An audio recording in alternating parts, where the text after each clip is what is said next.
السلام علیکم ورحمۃ اللہ وبرکاتہ۔ آج جو باتیں میں آپ لوگوں سے کرنے جا رہا ہوں، یہ باتیں خاص طور پر ان لوگوں کے لیے ہیں۔ یہ باتیں وہ لوگ بہت دھیان سے سنیں اور دل کے کانوں سے سنیں تو انشاءاللہ یہ باتیں آپ کو سمجھ آئیں گی۔ جو لوگ تعزیے بناتے ہیں اور محرم کے مہینے میں کھچڑا بناتے ہیں، اور آج تو 9 محرم ہے تو مغرب کے بعد سے آپ دیکھیں کہ لوگ اپنے تعزیے لگا کے بیٹھ جائیں گے، اور رات بھر جو ہے نا، عورتیں، بچے، مرد، خواتین سب تعزیے دیکھنے کے لیے نکلیں گے۔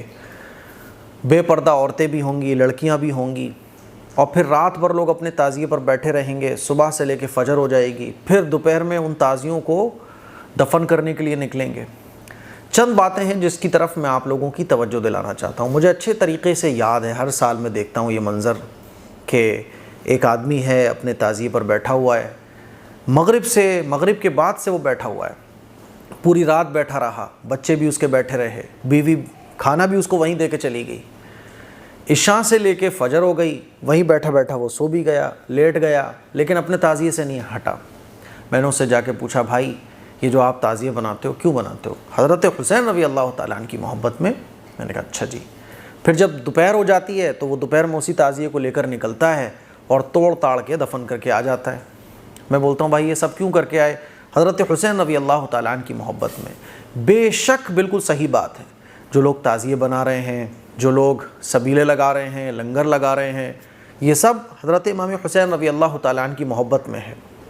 لیکن ایک بات کی طرف آپ کو غور کرنا پڑے گا۔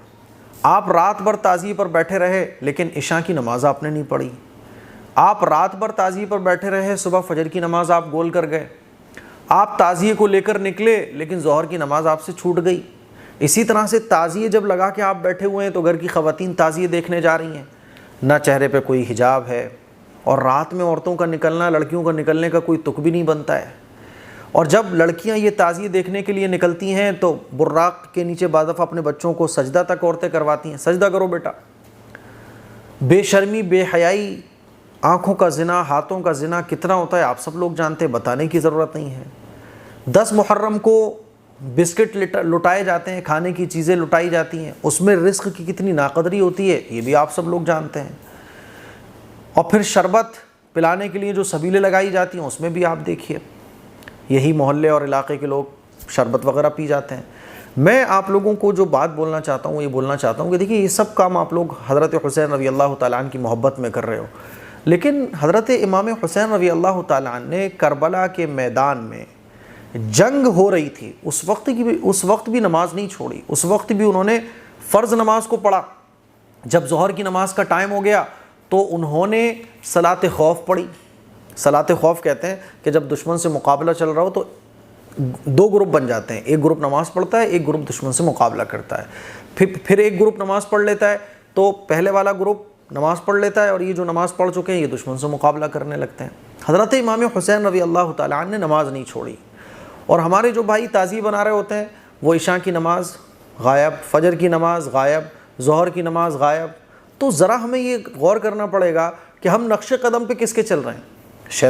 شیطان کہیں ہمیں حضرت امام حسین رضی اللہ تعالیٰ عنہ کی محبت کی آڑ میں تو نہیں بہکا رہا ہے، اور بہکا رہا ہے وہ، کیونکہ اگر اس نے ہمیں بہکایا نہ ہوتا تو ہم نمازیں نہیں چھوڑتے۔ چلو تعزیے بنانے ہی ہیں آپ کو، لیکن نماز تو ایک ایسا مسئلہ ہے جو پوری امت میں، مطلب نماز کی کتنی اہمیت ہے آپ سوچ سکتے ہیں۔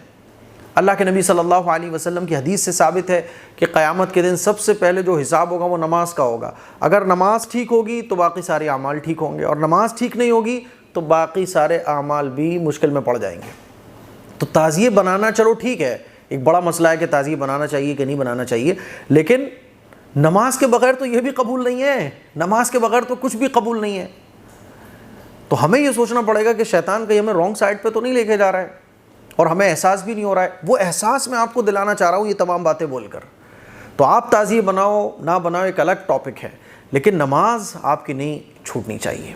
دوسری بات، جب رات کو لڑکیاں، بچے، عورتیں، خواتین تعزیے دکھانے کے نام پر اپنی بچیوں کو، جوان لڑکیوں کو لے کر نکلتی ہیں، تو ہمیں یہ دیکھنا پڑے گا یہ جو بے پردہ ہماری بہنیں جا رہی ہیں، ہماری بچیاں بے پردہ گھر سے نکل رہی ہیں، اور رات کے وقت میں کوئی تک نہیں ہے۔ تعزیے دیکھنا کوئی فرض ہے کیا، واجب ہے کیا، سنت ہے کیا؟ کہ نہیں تعزیہ ہمیں اپنے بچوں کو دکھانا ہی ہے؟ جناب رسول اللہ صلی اللہ علیہ وسلم کے جو اہل بیت تھے، حضرت حسین رضی اللہ تعالیٰ عنہ کی جو والدہ محترمہ ہیں سیدۃ النساء فاطمہ الزہرا رضی اللہ تعالیٰ عنہ، ان کا پردہ آپ پڑھو کبھی، ان کے پردے کی کیا حالت تھی، وہ کس درجے پردے کا اہتمام کیا کرتی تھیں۔ حضرت حسین رضی اللہ تعالیٰ عنہ کے جو گھر والے تھے، انہوں نے کربلا کے میدان میں جنگ کی حالت میں بھی پردے کو نہیں چھوڑا۔ ایک خاتون کی رونے میں آواز تیز ہو گئی تو حضرت حسین رضی اللہ تعالیٰ عنہ نے کہا کیا غضب کرتی ہو، تمہاری آواز اس میں تھے وہ لوگ جو انہوں نے ایک تمبو لگا کے رکھا ہوا تھا، بولے کہ اس پردے سے باہر نہیں جانا چاہیے، رونے کی کیا ضرورت ہے۔ حضرت حسین رضی اللہ تعالیٰ عنہ نے سمجھایا کہ نہیں، آواز تمہاری باہر نہیں جائے، اللہ کے سامنے رو۔ انہوں نے کربلا کے میدان میں بھی ان کی خواتین نے، ان کی عورتوں نے، ان کی بچیوں نے پردے کو نہیں چھوڑا، اور ہم حضرت حسین رضی اللہ تعالیٰ عنہ کی محبت کے نام پر اپنی بچیوں کو بے پردہ کر کے نکالتے ہیں، اور پھر آنکھوں کا زنا ہوتا ہے، ہاتھوں کا زنا ہوتا ہے، کتنی بے شرمی بے حیائی عام ہوتی ہے، اب سب لوگ جانتے ہیں، مجھے بتانے کی ضرورت نہیں ہے۔ تو شیطان آپ کو اس رانگ سائڈ پہ لے کے جا رہا ہے کہ ہم سمجھ رہے ہیں ہم تو حضرت حسین رضی اللہ تعالیٰ عنہ کی محبت میں یہ سب کر رہے ہیں، لیکن شیطان ہمیں بہکا کے کہیں اور لے کے جا رہا ہے۔ آپ کی بچی پردے میں رہے، گھر کی چار دیواری میں رہے، کیا ضرورت ہے اس کو گھر سے باہر نکلنے کی؟ اور اگر حضرت امام حسین رضی اللہ تعالیٰ عنہ سے محبت ہے تو واقعات سنو، یوٹیوب پہ بیان لگا کے سنو کہ ہم حضرت حسین رضی اللہ تعالیٰ عنہ کیسی شہادت پیش کی، ان کے گھر والوں کے پردے کا، ان کی عبادت کا کیا حال تھا۔ یہ کیا مطلب ہے کہ آپ اپنی بچیوں کو بے پردہ لے کے نکال دو، اور پھر 3-3 4-4 گھنٹے ایسی بھیڑ ہوتی ہے کہ لڑکوں کے لڑکیوں سے باڈی ٹچ ہو رہی ہوتی ہے، بھیڑ میں سب ایک دوسرے سے ٹچ ہو رہے ہوتے ہیں۔ اللہ کے نبی صلی اللہ علیہ وسلم نے بیان فرمایا کہ یہ ایک مرد کا ایک عورت کے ساتھ چھلنا جان بوجھ کے، یہ بہت بڑا گناہ ہے، بہت بڑا گناہ ہے، یہ جان بوجھ کر ہی تو ہوتا ہے۔ ہمیں ایسی بھیڑ میں کیا ضرورت ہے گھر سے باہر لے کر جانے کی؟ یہ دوسری بات ہے جس کی طرف میں توجہ دلانا چاہتا تھا۔ تیسری بات، آپ سبیلے لگا رہے ہو، آپ شربت بانٹ رہے ہو، آپ کھانے کی چیزیں بانٹ رہے ہو، غریبوں تک تو یہ نہیں پہنچ پاتی۔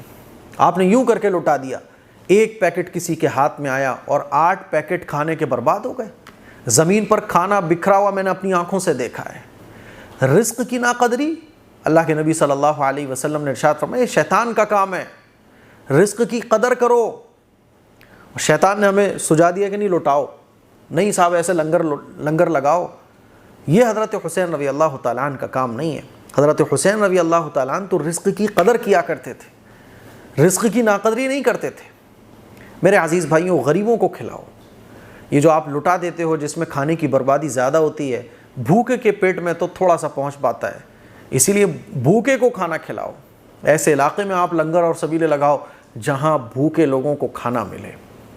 یہ لٹانا اور جس میں دھکا مکی بھی ہو رہی ہے اور لڑائیاں بھی ہو جاتی ہیں، بعض دفعہ ایک آدمی اوپر سے کھڑا ہوا ہے، پیکٹ پھینک رہا ہے، لوگ دھکا مکی کر رہے ہیں، لڑ بھی رہے ہیں، تو یہ اسلامی طریقے نہیں ہیں، یہ غیر مہذب طریقے ہیں۔ اسلام میں اس کی کوئی تعلیم نہیں ہے کہ لٹاؤ، لٹانا اسلام میں ہے ہی نہیں ہے، تمیز سے بٹھا کے کھلانا ہے اسلام میں۔ تو یہ میں آپ کو سمجھانا چاہتا ہوں۔ چوتھی بات جس پہ آپ توجہ دیجیے گا، تعزیہ بنایا آپ نے بڑی محنت سے سجا کے، بہت پیسہ لگا کے، پھر کیا ہوتا ہے کہ دوپہر میں اسی تعزیے کو آپ توڑ تاڑ کے دفن کر کے آ جاتے ہو یا پانی میں بہا کے آ جاتے ہو۔ اسلام کے جتنے بھی کام ہیں، کبھی حضور علیہ الصلوۃ والسلام کی پوری لائف کو آپ پڑھو، صحابہ کی لائف کو پڑھو، کیا کوئی کام ایسا عبادت کا ہے کہ جس میں اللہ تعالیٰ نے یہ حکم دیا ہو پہلے اس کو بناؤ پھر بگاڑ دو؟ سوچو ذرا کہ ایسا ہے کہ کوئی کام آپ کرو، کوئی چیز تیار کرو، پھر اللہ تعالیٰ کہہ رہا ہو کہ اب اس کو بگاڑ دو؟ نہیں ہے۔ پیسے کی بربادی تو اسلام میں ہے ہی نہیں۔ اب تعزیہ آپ اتنے لمبے چوڑے بنا کے کھڑے کرتے ہو، اچھا جی اب اس کا کیا ہوگا کہ اب 10 محرم کو ہم لے جا کے اسی کو توڑیں گے، اسی کو توڑ تاڑ کے۔ اور بعض دفعہ امام حسین رضی اللہ تعالیٰ عنہ کا نام ہوتا ہے، کلمہ طیبہ لکھا ہوتا ہے، اللہ کا نام ہوتا ہے، محمد کا نام ہوتا ہے، اور بھی بہت ساری عربی عبارتیں ہوتی ہیں، اور اسی کو توڑ تاڑ کے ہم جو ہے نا اس کی بیعت بھی کرتے ہوئے ڈال کے آ جاتے ہیں۔ آپ تعزیے توڑ رہے ہو وہ الگ مسئلہ ہے، لیکن کم از کم جو نام آپ نے اس پہ لکھے ہیں ان کا احترام ہونا چاہیے۔ تو ایک بات خود سوچو، یہ کیسی عبادت ہے، یہ کیسی محبت والا کام ہے کہ ہم پہلے بنا رہے ہیں پھر اسی کو توڑ تاڑ کے دفن کر کے آ رہے ہیں؟ یہ تو بہت عجیب بات ہے۔ کوئی ایک کام بھی ایسا نہیں ہے جس میں اللہ کے نبی نے کہا ہو کہ پہلے بناؤ پھر توڑ دو، یہ عبادت ہے۔ پتہ یہ چلا کہ کہیں شیطان نے ہمیں گھما کے کچھ اور تو نہیں سکھا دیا ہے۔ میں آپ لوگوں کو یہ بتانا چاہ رہا ہوں کہ ہم تعزیے بنائیں، کھچڑا بنائیں، اختلافات تو اپنی جگہ ہے، لیکن کم از کم نماز، یہ تو شیعہ ہو، سنی ہو، اہل حدیث ہو، سب کا ہے، ایک ہی مسئلہ ہے کہ بھائی نماز تو فرض ہے، پردہ سب کو پتہ ہے کہ فرض ہے۔ عورت کا اس طرح سے راتوں میں نکلنا، تعزیے دیکھنی، کسی بھی طرح سے درست نہیں ہے۔ کھانے کی ناقدری کسی بھی طرح سے درست نہیں ہے۔ روزے کو چھوڑنا، 10 محرم کو روزہ رکھنا سنت ہے، اور اسی سنت کو چھوڑ کے ہم جو ہے نا کھانے پینے میں ویست ہیں، کھانے پینے میں بزی ہے، یہ کیسا دین ہے؟ تو میں آپ کو جو سمجھانا چاہ رہا ہوں کہ شیطان نے بہت دھوکہ دے کے ہمیں غلط راہیں سجا دی ہیں، اور جو صحیح راستے تھے اس کی طرف سے ہمیں بھٹکا دیا ہے۔ مجھے امید ہے کہ میری یہ چند باتیں آپ کو سمجھ آ گئی ہوں گی۔ اب تعزیے بناؤ یا کچھ بھی کرو، نماز نہیں چھوڑنی، پردے کو نہیں چھوڑنا، بے پردگی نہیں ہونا چاہیے۔ میرے گھر کی عورت کوئی بے پردہ نہیں نکلے گی گھر سے، سمجھ رہے ہو؟ ہاں، حسینی بننا ہے، سچا پکا حسینی بننا ہے۔ نمبر 3، رزق کی ناقدری نہیں کروں گا، میں بھوکے کو کھلاؤں گا۔ اور نمبر 4، تعزیے کے بارے میں غور و فکر کروں گا کہ میں نے ہی بنایا، میں نے ہی پھر اس کو توڑ دیا، یہ کیسا دین ہے؟ یہ دین کا حصہ کیسے ہو سکتا ہے؟ ان تمام باتوں پہ غور کیجیے گا۔ اس کلپ کو شیئر کیجیے، دوسروں تک پہنچائیں۔ السلام علیکم ورحمۃ اللہ وبرکاتہ۔ السلام علیکم ورحمۃ اللہ وبرکاتہ۔ مجھے سوشل میڈیا پر کام کرتے ہوئے 5 سال سے زیادہ ہو چکے ہیں، لیکن ابھی تک آپ نے نہیں دیکھا ہوگا کہ میں کسی چیز کو، کوئی پروڈکٹ کی اسپانسرشپ لے کے آپ کو بول رہا ہوں کہ یہ چیز خریدو، اس کے بہت فائدے ہیں، کیونکہ مجھے اس کے بارے میں پتہ ہی نہیں ہوتا ہے۔ ہر مہینے میرا نقصان ہوتا ہے کیونکہ میں اسپانسرشپ نہیں لیتا ہوں، کسی بھی پروڈکٹ کا ایڈ نہیں کرتا ہوں، کیونکہ مجھے اس کے بارے میں نہیں پتا۔ تلبینہ جو اس وقت آپ میرے ہاتھ میں دیکھ رہے ہیں، اس کا میں آپ کو ایڈ اس لیے کر رہا ہوں آپ کے سامنے، اور اس کو ریکمینڈ آپ کو اس لیے کر رہا ہوں کیونکہ یہ جو تلبینہ ہے، تلبینہ میں نے بھی بہت کھایا ہے اور آپ نے بھی تلبینہ استعمال کیا ہوگا، لیکن ایک بڑی پرابلم تلبینے میں مجھے دیکھنے کو یہ ملی، مارکیٹ میں جتنے بھی تلبینے ہیں اس میں وہ مزہ ہی نہیں آتا، کوالٹی کی بہت کمی پائی جاتی ہے۔ یہ جو تلبینہ ہے، آپ دیکھیں گے مائی ہدایہ کا تلبینہ، یہ ایسا تلبینہ ہے جو پرسنلی مجھے بہت پسند ہے، اور یہ انشاءاللہ آپ کو ایک بار اگر آپ اس کو ٹیسٹ کر لو گے تو آپ کو اس کے علاوہ کوئی اور تلبینہ بھائے گا ہی نہیں۔ اس تلبینے کے ساتھ کوالٹی میں کوئی کمپرومائز نہیں کیا گیا ہے، بھر بھر کے کوالٹی اس کے اندر رکھی گئی ہے۔ آپ دیکھ سکتے ہیں کہ اس کے اندر بارلے فلور ہے، کیشو ہے، ریزنس ہیں، ڈیٹس، پستہ، آلمنڈ اور بہت ساری طاقت کی چیزیں اس میں ملائی گئی ہیں۔ اور تلبینے کے فائدے کیا ہیں آپ لوگ گوگل کر سکتے ہیں، بے شمار فائدے تلبینے کے ہیں۔ ہم لوگ جو ہے نا جم کرنے والے بندے خاص طور پر کیا کرتے ہیں نا، وہ طاقت کے لیے پروٹین کے ڈبے پی رہے ہیں اور وہ پاؤڈر کے ڈبے کھا رہے ہیں، وہ ڈولے بنانے کے لیے جو ہے نا پاؤڈر پی رہے ہیں جو نقصان پہنچاتے ہیں باڈی کو۔ طاقت کے لیے آپ تلبینہ کھا سکتے ہیں، جسم میں کمزوری ہے آپ اس تلبینے کو یوز کر سکتے ہیں، اٹھتے بیٹھتے آنکھوں میں اندھیرا آ جاتا ہے، دل کی بیماریوں کو دور کرنے کے لیے اور وزن کو کم کرنے کے لیے، جسم کو صحت مند رکھنے کے لیے، کمزوری کو دور کرنے کے لیے، بے شمار فائدوں میں تلبینہ فائدہ پہنچاتا ہے۔ اللہ کے نبی صلی اللہ علیہ وسلم کے زمانے میں تلبینے کو بہت پسند بھی کیا جاتا تھا، اسی لیے آپ ایک بار اس تلبینے کو ضرور ٹرائی کیجئے گا۔ میں آپ کو گارنٹی دے رہا ہوں کہ یہ تلبینہ آپ کو بہت پسند آنے والا ہے۔ آرڈر کرنے کے لیے آپ اس نمبر پر بھی جا سکتے ہیں اور ویب سائٹ myhadaya.in، اس ویب سائٹ پر بھی آپ وزٹ کر سکتے ہیں۔ میں آپ کو پھر بول رہا ہوں کہ اس تلبینے کو یوز کرنے کے بعد، کیونکہ میں اس کو پرسنلی یوز کر رہا ہوں، اس تلبینے کو یوز کرنے کے بعد آپ کو کوئی اور تلبینہ پسند نہیں آئے گا، اتنا اس کے اندر آپ کو کوالٹی وائز آئٹم دیکھنے کو ملنے والا ہے۔ تو آرڈر کیجئے ابھی، دعاؤں کی گزارش ہے، اور اس کو ریکمینڈ بھی کیجئے، اور جو لوکل چیزیں ہیں ادھر ادھر کی جو پاؤڈر وغیرہ سے بنتی ہیں، یہ دیسی آئٹم ہے، اس کو استعمال کیجئے تاکہ جینوئن فائدہ، جو ریئل فائدہ ہے وہ آپ کی باڈی کو مل سکے۔ السلام علیکم ورحمۃ اللہ وبرکاتہ۔